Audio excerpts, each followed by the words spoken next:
যুবদল নেতা নয়ন চাঁদা আদায় করছেন এমন ক্যাপশনের একটি ভিডিও ছড়িয়ে দেওয়া হলো একসাথে বিভিন্ন ফেসবুক পেজ থেকে। ব্যাস শুরু হলো চরম সাইবার বুলিং। পরে যাচাই করে দেখা গেল দাবিটি মিথ্যা। নয়ন মূলত সিএনজি ভাড়া দিচ্ছিলেন। ওদিকে ধানমন্ডি থেকে সার্জিস আলমের ভাই অস্ত্রসহ গ্রেপ্তার হয়েছেন এমন দাবিতে বেশ কিছু ছবি ভিডিও ভাইরাল হলো এবং এই ঘটনাটিকে ঘিরে ব্যাপক চাঞ্চল্যকর পরিস্থিতি তৈরি হলো। পরে দেখা গেল নোয়াখালীতে অস্ত্রসহ আটক হওয়া ভিন্ন এক ব্যক্তির পুরনো ঘটনার ছবি ভিডিওকে ছড়িয়ে দেওয়া হচ্ছে এই বিভ্রান্তিকর দাবিতে। কেবল তাই নয়, আন্তর্জাতিক অপরাধ ট্রাইব্যুনালের সাবেক প্রধান কৌশলীর নামেও ভুয়া ফটোকার্ড তৈরি করেছে বিভ্রান্তি। দর্শক চলুন এই সমস্ত কিছু নিয়ে একটা ফ্যাক্ট চেক আমরা দেখে নিই, তারপর আলাপে যাব।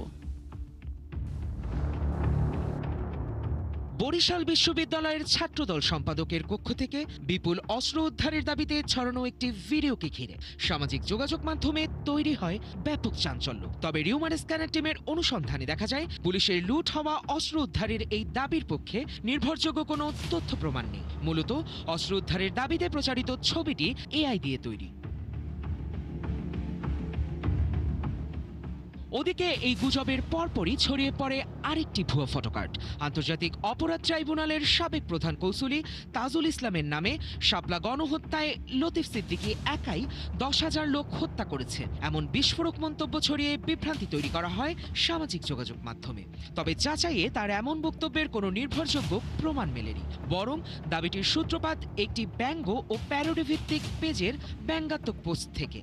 কিন্তু ফটোকার্ডটি বাস্তব বক্তব্য হিসেবে ছড়িয়ে পড়ায় তাজুল ইসলামের নামে মিথ্যা মন্তব্যের বিভ্রান্তি তৈরি হয়েছে। আবার এসএসসি পরীক্ষায় ফেল করে শিক্ষামন্ত্রীর পদত্যাগের দাবিতে শিক্ষার্থীদের আন্দোলনের একটি ভিডিও সামাজিক যোগাযোগ মাধ্যমে ব্যাপক উত্তেজনা ছড়ায়। তবে অনুসন্ধানে দেখা যায় ভিডিওটি এসএসসি পরীক্ষার্থীদের সাম্প্রতিক কোনো আন্দোলনের নয়। মূলত দুর্যোগপূর্ণ আবহাওয়ায় এইচএসসি পরীক্ষা চালিয়ে যাওয়ার প্রতিবাদে গত জুলাইয়ে শিক্ষামন্ত্রীর পদত্যাগ ও পরীক্ষা স্থগিতের দাবিতে শিক্ষার্থীদের মিছিলের পুরনো দৃশ্যকে নতুন দাবিতে প্রচার করা হয়েছে। গুজব আরও আছে। সার্জিস আলমের ভাইকে ধানমন্ডি থেকে অস্ত্রসহ গ্রেপ্তারের দাবিতে বেশ কিছু ছবি ভিডিও বিভ্রান্তি তৈরি করলেও ছবির যুবক সার্জিস আলমের ভাই নন। মূলত তিনি নোয়াখালীর বেগমগঞ্জে অস্ত্রসহ আটক আব্দুর রহমান ওরফে রাহিমের পুরনো ছবি ভিডিওকে ভিন্ন পরিচয়ে প্রচার করা হয়েছে। বেগমগঞ্জে পুলিশ চেকপোস্টে আটকের সময় তার কাছ থেকে 9টি বিদেশি পিস্তল, 8টি গুলি ও 3টি ম্যাগাজিন উদ্ধারের তথ্য পাওয়া যায়। দর্শক, আজকের অপতথ্যগুলো যাচাই করতে গিয়ে দেখা গেল সামাজিক যোগাযোগ মাধ্যমে বিভ্রান্তি তৈরিতে পুরনো ঘটনা, ভিন্ন ব্যক্তির ছবি, এমনকি এআই নির্মিত ভিডিওকেও নতুন ঘটনার দাবিতে জুড়ে দেওয়া হচ্ছে। বিশেষ করে রাজনৈতিক ব্যক্তিদের ঘিরে এসব বিভ্রান্তিকর দাবি ছড়িয়ে পড়ায় তৈরি হচ্ছে আলোচনা ও উত্তেজনা। নানান অভিনব কৌশলে ছড়ানো এসব গুজবের ফাঁদে না পড়তে তথ্য যাচাই করে তবেই বিশ্বাস ও প্রচারের পরামর্শ বিশ্লেষকদের। সায়ক দাস, 71। দেখে নিল আমরা প্রতিবেদনটা এবং আগেই তো জানিয়েছে আমাদের সঙ্গে আছেন এই মুহূর্তে ঢাকা বিশ্ববিদ্যালয়ের ছাত্রদল মনোনীত ডাকসুর সাবেক জিএস প্রার্থী তানভীর বারী হাবিব। তানভীর বারী হাবিব, আপনাকে আমন্ত্রণ জানাচ্ছি। ধন্যবাদ আমাকে সময়টা দিচ্ছেন। এবং আমরা আসলে দেখতে পাচ্ছিলাম আপনারা যারা রাজনীতি করেন তারা খুব একটা সুখকর পরিস্থিতিতে নেই, কারণ আপনাদের প্রত্যেকটা ফুট স্টেপ আসলে গুজবকারীদের লেন্সের মধ্যে আছে।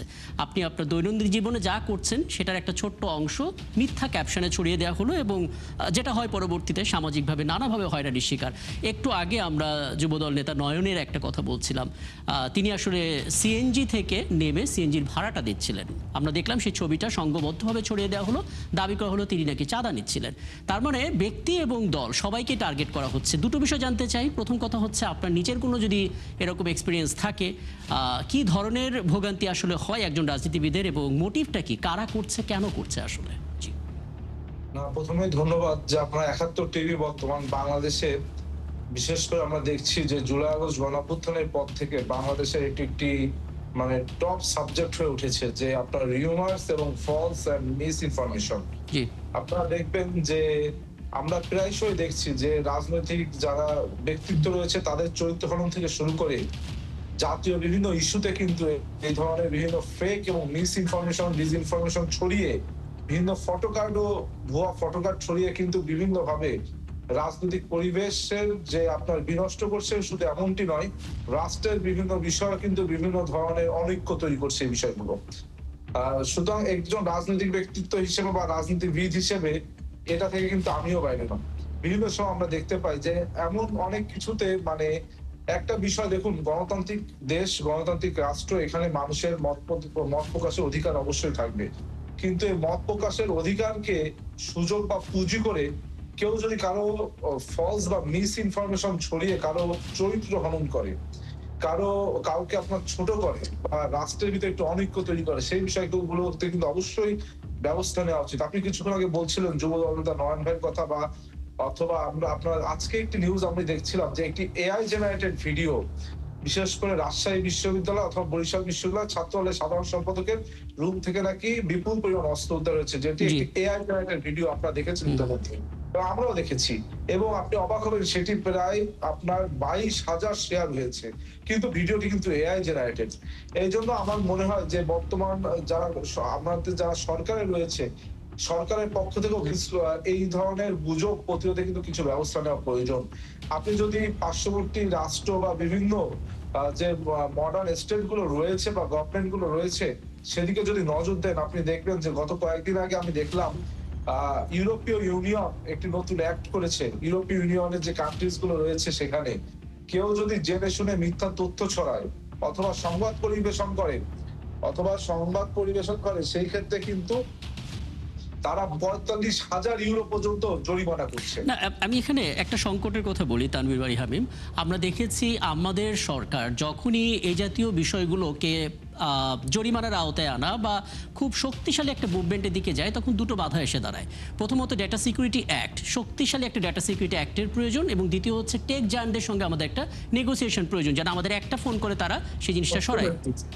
আমি আপনাকে বলি, আপনি দেখবেন ইতিমধ্যে বাংলাদেশ গভর্নমেন্ট কিন্তু ন্যাশনাল এআই পলিসি 2026 টু 2030 আপনার একটি ড্রাফট করছে ইতিমধ্যে, জি। যেখানে বিশেষ করে আপনার বাংলাদেশ গভর্নমেন্ট এই ন্যাশনাল এআই পলিসির আন্ডারে যে ড্রাফটিংটি করেছে, সেখানে কিন্তু deepfake and digital stands for AI generated media বা ভিডিওস, অর্থাৎ আপনি দেখুন আজকে যে এআই জেনারেটেড ভিডিওটি 22,000 শেয়ার হলো, সেখানে কিন্তু এটা লেখা নেই যে এটা একটি এআই জেনারেটেড ভিডিও।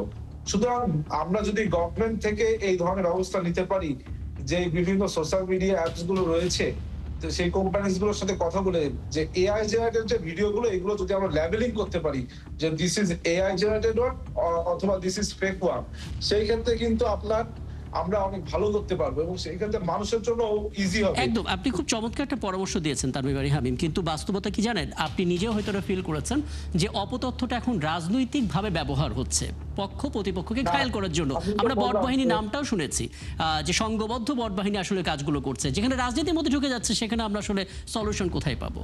দেখুন, আমি একটি সামগ্রিক বিষয়ে কথা বলছিলাম, কিন্তু আসলে বাস্তবিকতা তো জি। রাজনৈতিক বিভিন্ন দুরভিসন্ধিমূলক ভাবে এগুলো করা হয়। আপনারা দেখবেন যে এখানে বিএনপি, ছাত্রদল অথবা অনেক সময় এনসিপির নামে হচ্ছে, কিন্তু একটি রাজনৈতিক দলের নামে কোনো জি। ধরনের অপপ্রচার বা অপতথ্য কিন্তু আমরা দেখতে পাই না, কোনো এআই জেনারেটেড ভিডিও কিন্তু আমরা দেখতে পাই না।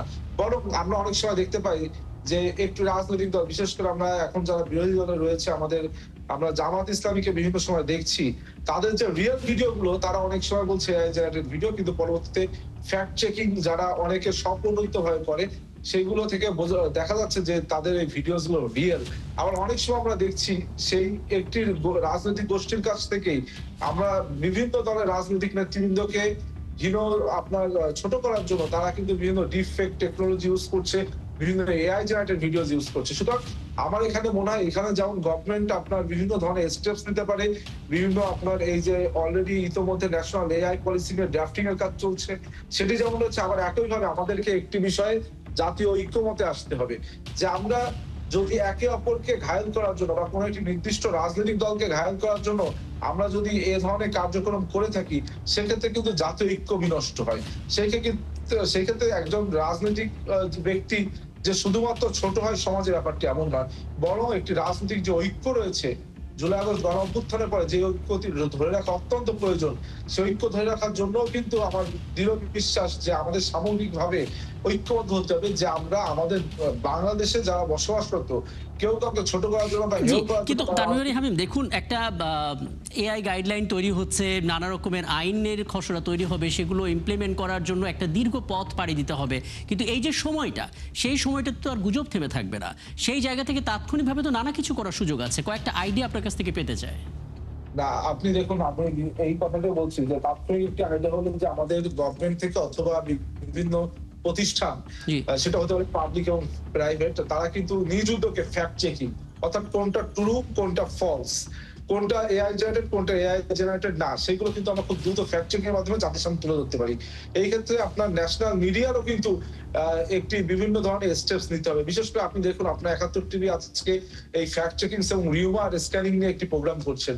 এইভাবে কিন্তু অ্যাওয়ারনেস তৈরি হয়।